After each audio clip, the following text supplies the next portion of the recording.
Hi friend, आप सभी का स्वागत है हमारे YouTube चैनल वैदिक पाठशाला में। हम लोग आज पढ़ने जा रहे हैं बीजों का जीवन काल और फिर पढ़ेंगे कि बीजों के विभिन्न भागों के कार्य क्या होते हैं। पिछले वीडियो में हमने आपको बताया था कि बीजों का जीवन काल क्या, जीवत्व कैसा होता है और बीजों के लिए आवश्यक परिस्थितियाँ क्या होती हैं, इनके बारे में हमने डिस्कशन किया है। और इस वीडियो में हम इसको देखेंगे कि बीजों का जीवन काल कैसे होता है, कैसे व्यतीत होता है और उनकी जो विभिन्न भाग होते हैं उनका कार्य क्या होता है। इससे पहले अगर आप चैनल पर नए हैं तो चैनल को सब्सक्राइब कीजिए, बेल आइकन को दबाइए ताकि आने वाले वीडियो का नोटिफिकेशन आपको मिलता रहे। लाइक कीजिए, शेयर कीजिए और कमेंट बॉक्स में कमेंट करके बताइएगा कि आपको ये वीडियो कैसा लगा। तो चलिए देखते हैं बीजों का जीवन काल। कह रहा है कि बीजों का जीवन काल मतलब कि लॉन्गविटी, इसका जो लॉन्गविटी ऑफ सीड्स है मतलब कि लॉन्ग कितने दिनों तक, जीवन काल, बीजों का जीवन काल। इसमें कह रहा है कि बीजों के जीव द्रव्य में पानी की उचित मात्रा होने, बीजों के जीव द्रव्य में पानी की उचित मात्रा होना आवश्यक है, जिसके कारण कुछ बीज कई सौ वर्षों तक जीवित रहकर अंकुरण करते हैं, जबकि कुछ बीज कम ही वर्षों के बाद बेकार हो जाते हैं। मतलब कि जो बीज के जीव द्रव्य है उसमें पानी का होना आवश्यक है, जिसके कारण जो बीज होते हैं, कुछ ऐसे भी बीज होते हैं कि कई सौ वर्षों तक जीवित रहते हैं, 1-2 वर्ष की बात नहीं, कई सौ वर्षों तक जीवित रहते हैं। और कुछ बीज ऐसे होते हैं कि कुछ ही वर्षों में क्या होते हैं, बेकार हो जाते हैं, उनका जीवन काल ही समाप्त हो जाता है 1-2 वर्ष, 4-5 वर्षों में। लेकिन कुछ बीज ऐसे होते हैं कि 100 वर्ष, 150 वर्ष तक जीवित रहते हैं और अपने जीवन काल को पूरा करके जब भी वो मिट्टी में पाते हैं, अपनी प्रसुप्तावस्था को त्यागते हैं तो अंकुरित हो जाते हैं। क्लियर। फिर कह रहा है कि अतः समय की उस अवधि को जब तक कि बीज में अंकुरण की शक्ति रहती है, बीज का जीवन काल कहते हैं। क्या कह रहा है कि समय की उचित अवधि को, समय की जो उचित अवधि है उसमें कह रहा है कि जब तक बीज में अंकुरण की शक्ति रहती है, मतलब कि समय की वह अवधि जब तक कि बीज में अंकुरण की क्षमता होती है, उस स्थिति को, उसको हम बीज का जीवन काल कहते हैं। मतलब कि समय की वह स्थिति कि बीज जब तक अंकुरित होने की उसमें क्षमता है, एबिलिटी है, तब तक उसको हम क्या कहेंगे, उसका बीज का जीवन काल कहेंगे। ये आपका बीज का जीवन काल हो गया। इसके बाद से बात आता है बीज के विभिन्न भागों के कार्य, कि बीज का जितना विभिन्न भाग है उनका कार्य क्या है। तो सबसे पहले अब कह रहा है कि जो सामान्यतः बीज के विभिन्न भागों का निम्नलिखित कार्य है। इसमें पहला है बीजावरण, क्योंकि बीज के सबसे पहला पार्ट बीजावरण ही होता है, जो बाहरी कवच के रूप में होता है, उसका बीजावरण ही होता है जो हर परिस्थिति से उसकी रक्षा करने का कार्य करता है।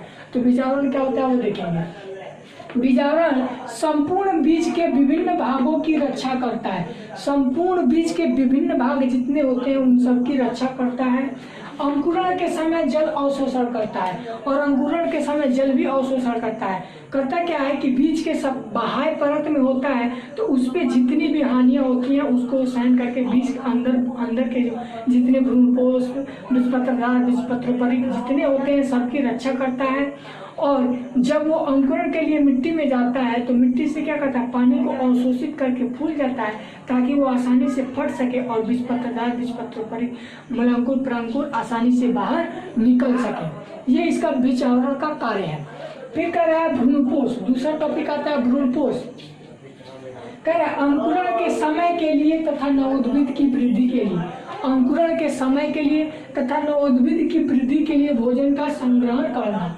ये क्या कहता है कि जब अंकुरण की आवश्यकता होती है उस समय भोजन की जरूरत होती है उसके लिए, और फिर नवोद्भिद जो छोटे पौधे होते हैं उनके लिए भोजन का संग्रह करता है। क्योंकि जब अंकुरण होगा उसी समय तुरंत तो बीज मिट्टी से खाद्य पदार्थ लेना स्टार्ट नहीं करेगा, कुछ समय बाद लेगा। कब? जब उसमें मूलांकुर की वृद्धि हो जाएगी तब करेगा ना, उससे पहले वो करेगा नहीं, उसके बाद ही करेगा। इससे वो क्या कहता है, भोजन का संग्रह किए रहता है। और अंकुरण के समय तथा नवोद्भिद जब छोटे पौधे का विकास होता है उस समय ये भोजन का क्या सप्लाई करता है, इनको भोजन देता है और इनकी वृद्धि होती है।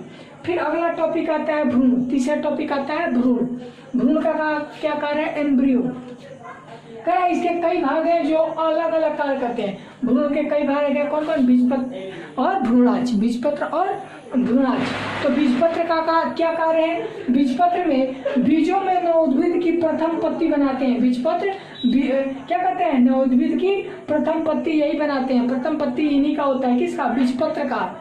और फिर कह रहा है कि तथा हरे होकर इसकी वृद्धि में सहायता करते हैं। फिर हरा होकर के क्या करते हैं, इनकी वृद्धि में सहायता करते हैं।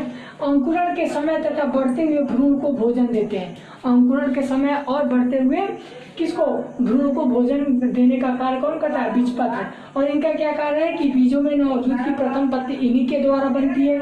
हरे होकर इसकी वृद्धि में सहायता करते हैं और अंकुरण के समय बढ़ते हुए भ्रूण को भोजन की सप्लाई कराते हैं। इनकी कार्य ये हो गया। फिर कह रहा है भ्रूणाच। कह रहा है कि भ्रूणाच भ्रूण का मुख्य भाग होता है। भ्रूणाच भ्रूण का मुख्य भाग होता है जो नवोद्भिद तथा बाद में पौधों का निर्माण करता है। कौन, भ्रूणाच ही होता है जो भ्रूण का मुख्य भाग होता है और बाद में जो नवोद्भिद तथा पौधों का निर्माण करता है। कौन, भ्रूणाच ही किसका, नवोद्भिद तथा पौधों का निर्माण करता है, जो भ्रूण का मुख्य भाग होता है। और कह रहे इसके चार भाग विभिन्न, इनके चार भागों के विभिन्न कार्य हैं जो अत्यंत महत्वपूर्ण है।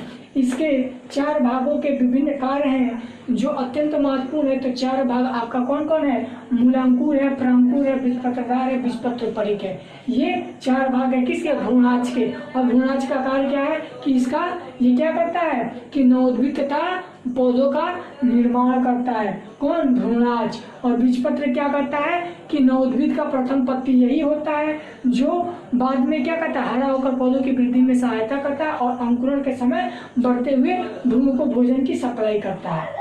क्लियर, ये इसकी चीजें हो गई। अब इसके बाद हम देखेंगे मूलांकुर, प्रांकुर, बीजपत्रधार तथा बीजपत्रपरिक को देखेंगे कि वो क्या करता है। अब आप लिखना चाहें तो लिख सकते हैं, इसके बाद हम मिटा के अपने अगले टॉपिक पे चलेंगे।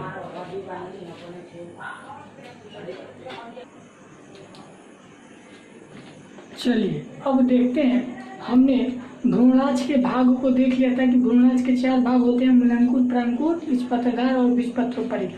और उन्हीं चारों का वर्णन देखते हैं कि इनका क्या कार्य होता है और ये किस प्रकार से कार्य करते हैं। इसके बाद से एक फिगर के माध्यम से आपको हम समझाएंगे कि किस प्रकार से इनका कार्य होता है। तो सबसे पहले देखते हैं कि मूलांकुर क्या कार्य है और कैसे करता है। तो कह रहे हैं कि मूलांकुर सबसे पहले वृद्धि करता है तथा अंकुरण के साथ ही जल अवशोषित करके तथा नवोद्भिद को मिट्टी में जमाने का कार्य करता है। ये क्या करता है, सबसे पहले वृद्धि करता है तथा अंकुरण के साथ ही जल को अवशोषित कर लेता है और नवोद्भिद को क्या करता है, मिट्टी में जमाने का कार्य कौन करता है, मूलांकुर करता है। बात आती है फिर परांकुर की।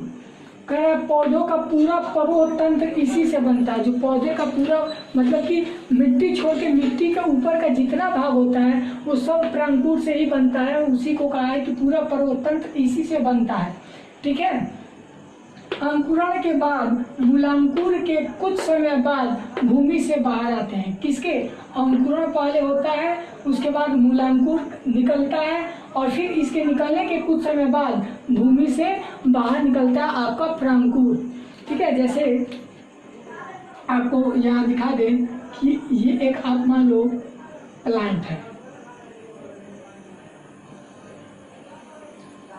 ये एक प्लांट है। तो सबसे पहले क्या होता है कि इस मूलांकुर का निर्माण होता है। जब ये निकल जाता है उसके बाद से इस प्रांकुर का निर्माण होता है।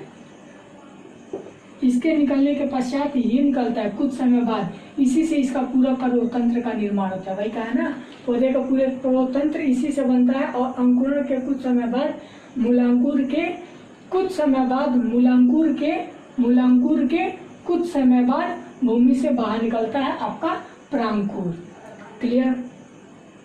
बीजपत्रधार कह रहा है कि बीजपत्रधार यह तेजी से वृद्धि कर बीजपत्रों सहित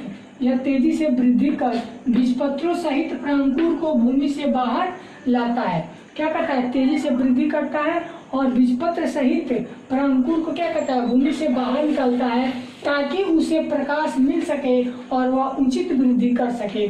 कौन? आपका जो प्रांकुर है उसको उचित क्या मिल सके? प्रकाश मिल सके और पौधा आपका ये प्रांकुर को उचित प्रकाश मिल सके और ये अच्छी से वृद्धि कर सके। इसीलिए क्या करता है? बीजपत्र होता है ये वृद्धि करता है और इस प्रांकुर को क्या करता है? भूमि से बाहर लाता है। क्लियर? चौथा टॉपिक है बीजपत्रोपरिक। कह रहा है कि कुछ बीजों में अंकुरण के समय, कुछ ऐसे बीज होते हैं जिनमें अंकुरण के समय बीजपत्रधार के स्थान पर, इस आप देखोगे कि इस बीजपत्रधार के स्थान पर बीजपत्र तथा प्रांकुर के बीच का भाग बीजपत्रोपरिक वृद्धि करता है। मतलब कि बीजपत्रधार वृद्धि नहीं करता है, बीजपत्रोपरिक वृद्धि करता है ताकि प्रांकुर भूमि से बाहर आ जाए।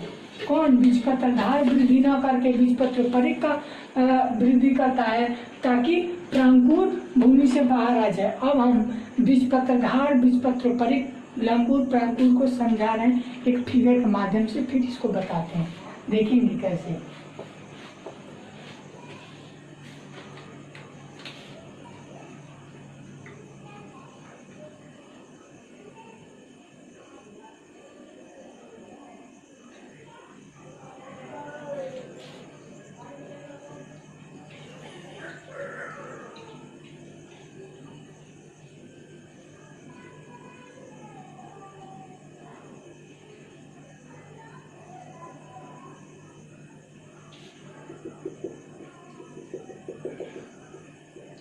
अब इनके भागों का नाम लिख रहे हैं। सबसे ये नीचे वाला आपका है मूलांकुर, ये वाला हिस्सा आपका है बीजपत्रधार,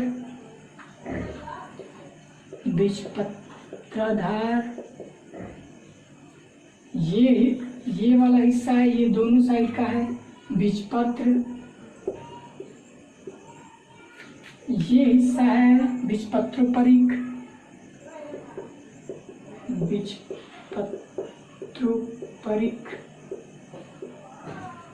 और आपका ये ऊपर वाला हिस्सा है प्रांकुर।